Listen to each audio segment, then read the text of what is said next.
Hello बच्चों, कैसे हैं आप लोग। मैं आपका शैलेश सर आप लोगों के लिए एक नई वीडियो लेकर आ गया हूं। जैसा कि मैंने प्रॉमिस किया था कि बहुत ही जल्द मैं क्लास 11th की वीडियो डालने वाला हूं, क्योंकि मेरे क्लास 11th के कुछ बच्चों ने रिक्वेस्ट करी कि सर हमारा भी सेशन स्टार्ट होने वाला है, आप 9th और 10th पे ध्यान दे रहे हैं, हमारे लिए भी कुछ वीडियोस बना दीजिए, एक दो चैप्टर करा दीजिए शुरू के, ताकि क्लास में हम भी थोड़ा पार्टिसिपेट कर पाए। तो उसको देखते हुए बेटा, उस रिक्वेस्ट को मानते हुए बच्चों के, मैंने जो है चैप्टर सेट थ्योरी एक है, चैप्टर 1 है हमारा, इस चैप्टर को लेकर के एक आपके लिए छोटा सा वीडियो बनाया है। पहले इसकी इंट्रोडक्शन वगैरह देखते हैं, थोड़े कुछ क्वेश्चन करा दूंगा, 2 या 3 वीडियो में इसके सेट थ्योरी को मैं पूरा कंप्लीट कर दूंगा आपको। बहुत ही आसान सा चैप्टर है, इजी है आपके लिए, कोई मुश्किल नहीं है। सबसे पहले बच्चों मैं आपको पूछता हूँ एक चीज, कि आप कभी सेट का नाम सुने हैं क्या। बिल्कुल सुना होगा, घर में भी सेट होते हैं। अब आप बोलेंगे घर के सेट को और मैथ्स के क्या, हर चीज रिलेटेड है बेटा, मैथ्स हर जगह रिलेटेड है।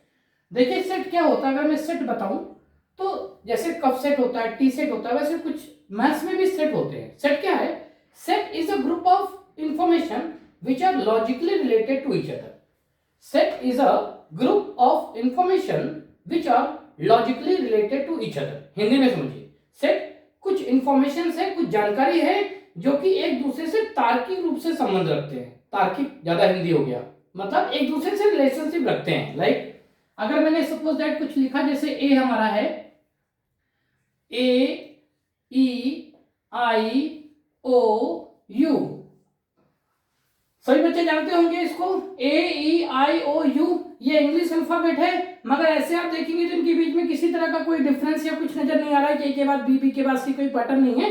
लेकिन सब बच्चे ये जानते हैं कि ये क्या है, these are the set of vowel, these are the set of vowel. तो ये एक इंफॉर्मेशन है जो हमने गैदर करी है, रखी है A E I O U के फॉर्म में, एंड जैसे ये लिखा जाएगा वैसे आप बता दोगे sir these are the elements of vowel, ये सारे के सारे क्या हैं, वॉवेल हैं। तो मतलब ये बन गया हमारा एक सेट। इन्हीं में से अगर मैंने क्या किया, ओ को हटा दिया और ओ की जगह जैसे ही मैंने यहां पी डाल दिया, ए आई पी यू, 1 2 3 4, ये 4 एलिमेंट हमारे वॉवेल के, लेकिन पी बीच में आके इसने गेम बिगाड़ दिया, खराब कर दिया। अब ये कोई सेट नहीं रहा, this is not a set, this is only the group of information. A is there, English alphabet, E is there, it is also English alphabet, P is also English alphabet.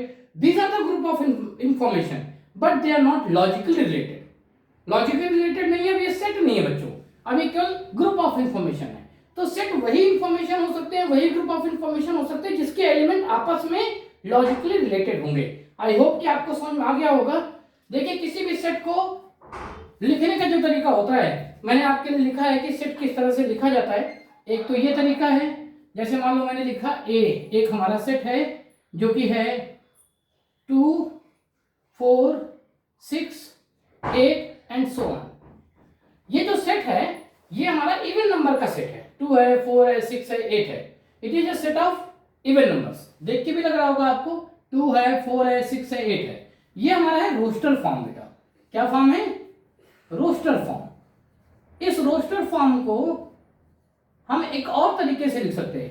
Set लिखने के 2 तरीके होते हैं, एक तरीका तो हो गया हमारा रोस्टर फॉर्म, और दूसरा तरीका हो गया इसी सेट को मैं लिखूंगा सेट बिल्डर। बिल्डर मतलब buildup form, set buildup form. Build मतलब होता है ना बनाने वाला, तो सेट कैसे बनाया गया उसके बारे में बताया गया, डिस्क्राइब किया गया है। तो उस फॉर्म में इसको कैसे लिख सकते हैं, इसको लिखेंगे x सच दैट x, याद रखो ये सिंबल देखो, x सच दैट x, मतलब ये सच दैट का सिंबल है, 2 बिंदु ऐसे छोटी छोटी लगा देंगे ना, 2 डॉट, ये बोला जाएगा x such that x is equal to 2n where n क्या है बेटा, n जो हमारा है वो बिलोंग्स करेगा नेचुरल नंबर से। n बिलोंग्स टू, ये देखो बिलोंग्स टू का सिंबल होता है बेटा, अगर ऐसे करके बना रहे ना ई की तरह थोड़ा, belongs to natural number. Natural number का मतलब क्या हुआ, मतलब हुआ 1 2 3, 1 डाला हमने, 2 इंटू 1 2 होता है, 2 डाला हमने 4 होता है, 3 डाला हमने 6 होता है, ऐसे करके। तो x says that x is equal to 2n where n is belongs to natural number, ऐसे लिख दीजिए। ये हमारा एक क्या हो गया बेटा, रोस्टर फॉर्म में था और उसको हमने किसके फॉर्म में लिख दिया, ये हो गया हमारा सेट बिल्डर फॉर्म में, सेट बिल्डर फॉर्म। कई लोग इसको सेट बिल्डअप फॉर्म भी बोलते हैं, मैं इसको ऐसे लिख देता हूँ, एक ही बात है, आप किसी तरीके से लिख सकते हैं सेट बिल्डअप फॉर्म में। तो दो तरीके से सेट को दिखाया जा सकता है, मैंने दोनों तरीके से बताया, दोनों ही सेट है, इसी का ये सेट बिल्डर फॉर्म है और रोस्टर फॉर्म है।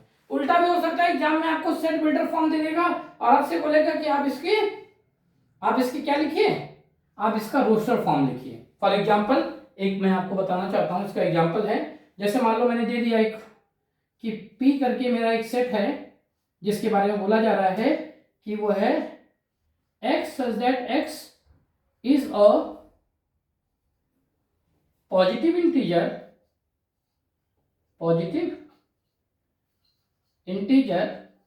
मतलब जो भी नंबर होंगे पॉजिटिव होंगे, एंड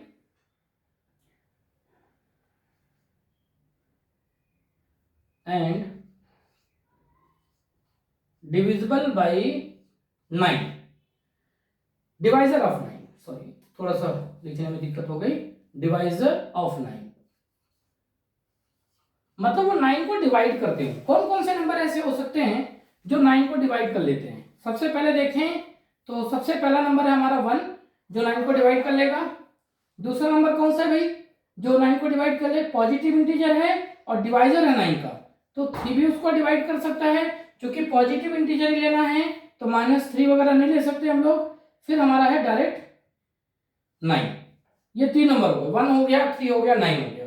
1 9 को डिवाइड कर सकता है, 3 9 को डिवाइड कर सकता है, 9 खुद इटसेल्फ 9 को डिवाइड कर सकता है। तो ये हमारे पास आ गया P139। बस इस तरह के क्वेश्चन भी अगर आपको मिलेंगे तो आप ऐसे इसको सॉल्व कर सकते हैं। ठीक है बच्चों, तो मैंने आपको बताया कि सेट क्या होता है, सेट को किस तरह से हम रोस्टर फॉर्म में लिख सकते हैं, किस तरह से हम सेट बिल्डर फॉर्म में लिख सकते हैं और वाइस वर्सा, है ना। अब देखिए, अब मैं आप लोगों को थोड़ा सा बताना चाहता हूं, इसमें एक सेट में ही आता है हमारा सबसेट। किसी सेट के अंदर में कितने सबसेट हो सकते हैं, जैसे इंस्पेक्टर होता है और सब इंस्पेक्टर होता है, ऐसे सेट और सबसेट भी हैं। अब मैं आपको बताना चाहता हूं सबसेट के बारे में। सबसेट कैसे सबसेट होगा, जैसे सपोज दैट हमारे पास एक ए है एलिमेंट 1 3 5, 1 3 5 ऑड नंबर के 3 नंबर है ये, खैर इनका कोई लेना देना नहीं है, लेकिन 1 3 5 3 नंबर हमारे पास हैं और हमें इसके सबसेट लिखने हैं। तो किसी भी सेट में कितने एलिमेंट हैं आप उसे काउंट कर लीजिए, 1 2 3। अगर 3 एलिमेंट है किसी सेट के अंदर में तो सबसे पहले आप देखिए नंबर ऑफ सबसेट कितने होंगे। तो नंबर ऑफ सबसेट ये फॉर्मूला आप लोग लिख लेना बच्चों, ये एग्जाम में 1 नंबर के क्वेश्चन में कई बार पूछ सकते हैं। नंबर ऑफ सबसेट्स होते हैं बेटा 2 टू द पावर n, मतलब जितने इसमें एलिमेंट होंगे 2 टू द पावर n। अगर इसमें 3 एलिमेंट हैं तो यहां मैं आपको दिखाऊं, ये 2 का पावर 3 यानी इसके 8 सबसेट बनेंगे। How many subsets are there, 8 subset. अब कैसे 8 सबसेट बनेगा बेटा, हर एक एलिमेंट अपना एक सबसेट है, मतलब मैं इसको लिख सकता हूं ऐसे, इसके सबसेट अगर मुझे लिखने होंगे तो कैसे लिखूंगा, ध्यान से देखिएगा, मुझे पहले लिखूंगा 1, दूसरा सबसेट होगा इसका 3, फिर है 5, सिंगल सिंगल नंबर लिख दिया। अब मैं डबल डबल नंबर की पेयरिंग करूंगा, 1 3 3 5, और याद रखना कि ब्रैकेट आपको यही वाला लगाना है, और फिर 1 5। अभी टोटल कितने हो गए बेटा, 1 2 3 4 5 6। अब बोलोगे अब आप बाकी सब 2 कहां से लाओगे, बिल्कुल लाऊंगा मैं। हर एक सेट का 2 सबसेट तो पहले से फिक्स है। एक सबसेट होता है हमारा 5, क्या होता है 5। 5 लिखने का तरीका देख लीजिए, ये ऐसे बनाया सर्कल, ऐसे कर दिया 5। अच्छा 5 के ऊपर में ऐसा कोई ब्रैकेट लगाने की जरूरत नहीं है, और हर एक सबसेट में वो खुद अपने आप का एक सबसेट होता है, हर एक सेट अपने आप का खुद भी सबसेट होता है। तो कितने हो गए, 1 2 3 4 5 6 7 और ये 8 सबसेट। ऐसे करके आप क्या करेंगे, कभी भी आपको सेट देगा बोलेगा राइट द सबसेट्स, तो आप उसके सबसेट्स इस तरह से लिख लेंगे। ठीक है, तो मैंने आपको सबसेट बता दिया। अब मैं आपको बताना चाहता हूं इसमें ऑपरेशन, छोटे से ऑपरेशंस हैं, ऑपरेशन ऑन सेट वो भी देख लीजिए बेटा। ऑपरेशन ऑन सेट में क्या है बेटा, अगर मैं आपको बताऊं कि जैसे मैथ्स में ऑपरेशन होता है ना, एडिशन का होता है, सब्ट्रैक्शन का होता है, मल्टीप्लिकेशन का होता है, वैसे यहां पर भी है।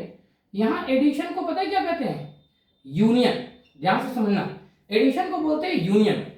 जैसे ए यूनियन बी, क्या हमारा A union B. A union B का मतलब होता है कि ए के जो एलिमेंट हैं और बी के जो एलिमेंट हैं, इन दोनों एलिमेंट को एक साथ लिख लें तो ए यूनियन बी कहलाता है।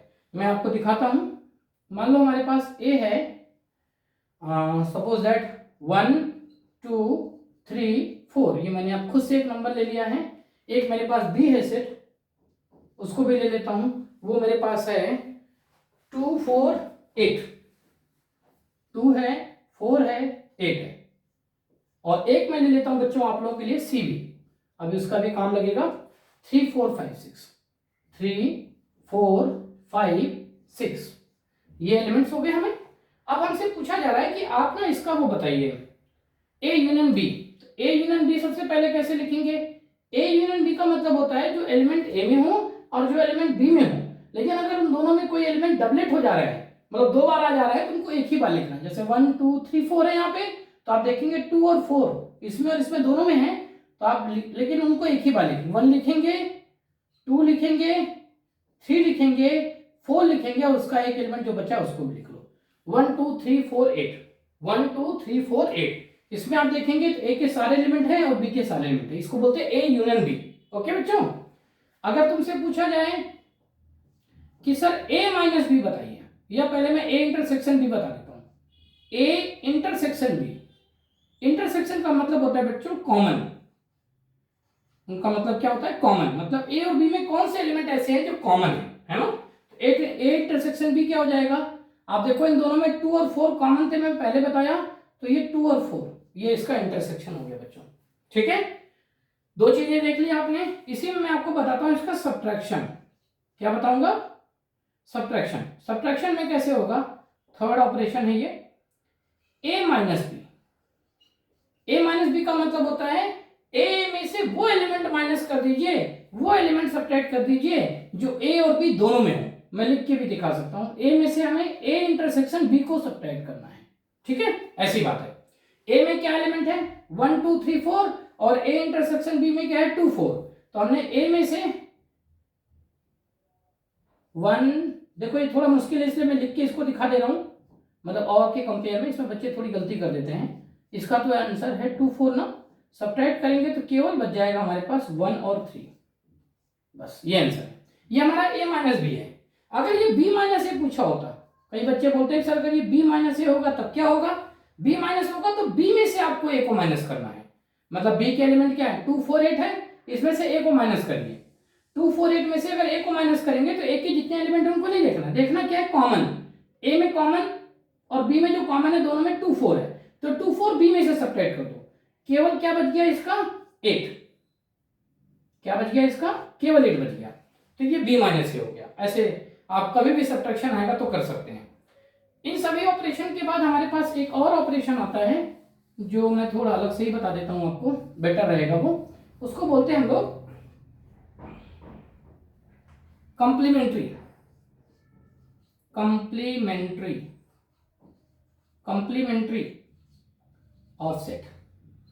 किसी सेट का कंप्लीमेंट्री कैसे? कंप्लीमेंट्री तो आप लोगों ने सुना भी होगा बच्चों, जब भी आप किसी अच्छे रेस्टोरेंट में जाते हो खाना खाने के लिए या कहीं पर भी आप जाते हो तो आपको कुछ कंप्लीमेंट्री वो ऑर्डर खुद से दे देते हैं, जैसे कि कुछ जूस दे दिया, रिफ्रेशमेंट कोई ड्रिंक दे दिया आपको, और बोलते हैं सर ये हमारी तरफ से कंप्लीमेंट्री है, मतलब किसी भी चीज को पूरा करने वाला। कंप्लीमेंट्री का मतलब होता है जैसे आपने डिनर कर लिया, उन्होंने आपको आइसक्रीम दे दी, तो आपके डिनर को उन्होंने पूरा कर दिया। ओके, यहाँ कंप्लीमेंट्री सेट का मतलब भी लगभग वैसा ही होगा।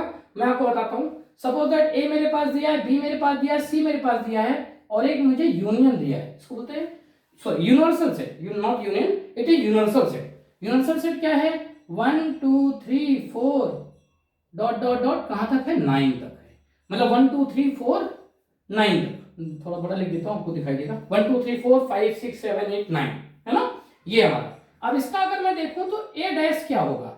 ए तो है 1 2 3 4, ए डैश क्या होगा? ए डैश का मतलब होता है which number complete the A to make universal set. A में कौन कौन से और एलिमेंट डाल दिए जाएं जिससे कि ए हमारा एक यूनिवर्सल सेट हो जाए। तो 1 2 3 4 तो ऑलरेडी है, तो मेरे ख्याल से आप समझ गए होंगे मैं क्या कह रहा हूं। 5 6 7 8 और 9 इसका ए डैश होगा। ओके बच्चों, अगर कोई बोले बी डैश क्या होगा, तो बी डैश का भी वही 2 4 8 है, क्या क्या नंबर डाल दें? 1 डाल दें, 3 डाल दें, 5 डाल दें, 6 डाल दें, 7 डाल दें, 9 डाल दें। ठीक है, ये आ गया। ऐसे करके आप कॉम्प्लीमेंट्री सेट निकाल सकते हैं। कुछ प्रॉपर्टीज हैं जैसे कि बहुत इंपॉर्टेंट सी कि अगर ए डैश निकला है और इसका फिर से डैश कर दें तो हमें ए मिल जाएगा। मतलब कॉम्प्लीमेंट्री सेट को फिर से कॉम्प्लीमेंट कर दें तो ओरिजिनल में आप पहुंच सकते हैं, मतलब ए में पहुंच जाएंगे। तो इस तरह के आपको क्वेश्चन मिल जाएंगे करने के लिए। बहुत तरीके के क्वेश्चन आते हैं इसमें। मैं आपको बहुत ढेर सारे क्वेश्चन हैं आर डी शर्मा में, आर एस अग्रवाल में, आप वहां से भी कर सकते हैं बच्चों। मैंने कोशिश करी कि आपको बेसिक से बता दूं। एक दो क्वेश्चन और मैं आपको करा देता हूं इसी के बेसिस पर, होप कि आपको आ गया होगा ना। एक दो क्वेश्चन की अपने सामने प्रैक्टिस करा लेता हूं, बाकी आपके ऊपर भरोसा करूंगा कि आप लोग खुद से ही कुछ प्रैक्टिस करोगे। सपोज दैट हमको दे दिया है कि भाई ए इंटरसेक्शन सी डैश निकालिए, और मुझे ए जो दिया है वो क्या दिया हुआ है, पहले यू लिख देता हूं। यूनिवर्सल सेट है मेरा वही 1 है, 2 है, 3 है, डॉट डॉट डॉट 9। ये तो समझ जाते हैं आप लोग। ए मान लीजिए मैंने लिख दिया आपके लिए बेटा 1 2 3 4। बी मैंने लिख दिया 2 4 6 8। और अब जो मैंने सी लिखा है वो सी भी लिख देता हूं। सी हो गया मेरे पास 3 4 5 7। ओके, देखिए तो ये 3 मैंने आपके लिए लिख दिए हैं। 1 2 3 4 ए की वैल्यू है, बी है, सी है। अब मुझे चाहिए ए इंटरसेक्शन सी। तो सबसे पहले मैं क्या करूंगा, अगर मुझे ए इंटरसेक्शन सी चाहिए ना, तो पहले मैं क्या करता हूं, ए इंटरसेक्शन सी निकाल लेता हूं। ए इंटरसेक्शन सी क्या होगा, मतलब ए और सी में क्या कॉमन है, देखो बेटा 3 कॉमन है, 4 कॉमन है, दो चीजें कॉमन है ना, 3 4 यहां भी है, 3 4 यहां भी है, तो इनका जो इंटरसेक्शन है बच्चों वो 3 4 हो गया। ओके ठीक है। अब ए इंटरसेक्शन सी निकल गया बेटा, तो ए इंटरसेक्शन सी का डैश क्या होगा बच्चों, डैश। अब 3 4 को क्या पूरा करने वाला है, 3 4 को पूरा करके कौन सा यूनिवर्सल बना देगा, एलिमेंट है 1 2 5 6 7 8 9। ओके ठीक है बच्चों, आसान रहा, देखने में मुश्किल लग रहा था लेकिन इजी था। अब आपसे पूछा जाए दूसरा क्वेश्चन कि भाई ए, थोड़ा मुश्किल बताता हूं, B minus A union B minus A. इसके लिए क्या करेंगे हम लोग, ए लिख लेते हैं पहले। ए मेरे पास है 1 2 3 4 यूनियन बी माइनस ए क्या होगा बेटा, बी में से आप ए को माइनस करके तब लिखिए, यहाँ पे बी में से ए को माइनस करेंगे, यहाँ पे 2 4 है, यहाँ 2 4, अगर सब्ट्रैक्ट कर दे तो 6 8 बचेगा, तो ये 6 8 है। अब 1 2 3 4 और यूनियन 6 8 करें तो इसका जो आंसर आएगा बेटा वो 1 2 3 4 6 8 हो जाएगा। ठीक है, ये आ गया आंसर हमारा। इस तरह से बहुत से क्वेश्चंस हैं बेटा आपके आर डी शर्मा वगैरह में भरे पड़े हुए हैं, आप वहां से प्रैक्टिस कर सकते हैं। और ध्यान से देखिएगा कि बहुत आसान सा चैप्टर है, इसलिए इसमें माइनस प्लस की गलती हो सकती है, इसको भी थोड़ा ध्यान से देखिएगा। जो मैंने आपको बताया कि रोस्टर फॉर्म और सेट बिल्डर फॉर्म, उसके क्वेश्चन भी 1 नंबर या 2 नंबर में आते हैं, तो आप इसको तैयार कर लीजिए। समझ लीजिए 11th क्लास का एक गिफ्ट चैप्टर है, मतलब इसमें से मार्क्स आपके आ सकते हैं, श्योर आ सकते हैं, तो थोड़ी बहुत आप मेहनत करेंगे। तो नेक्स्ट वीडियो में मैं आपको थोड़ा सा वेन डायग्राम वगैरह बता दूंगा, ऑपरेशंस बता दूंगा और ज्यादा सेट थ्योरी पर, और वर्ड प्रॉब्लम के क्वेश्चन करा दूंगा। ठीक है बच्चों, चलो तब तक के लिए बाय बाय। जल्दी ही मैं वीडियो डालूंगा, आप लोग ध्यान से इसको पढ़ लीजिएगा। एक बार वीडियो देखिए, 2 बार देखिए। मेरे 11th क्लास के बच्चों, आप लोगों को भी कोई दिक्कत नहीं होने वाली है, आप लोगों का भी मैं सिलेबस जल्दी ही कंप्लीट करा दूंगा। तो आप लोग बने रहिए मेरे साथ, थोड़ा सा मेरे वीडियो को लाइक सब्सक्राइब कर दीजिएगा। ओके बच्चों, चलो बाय।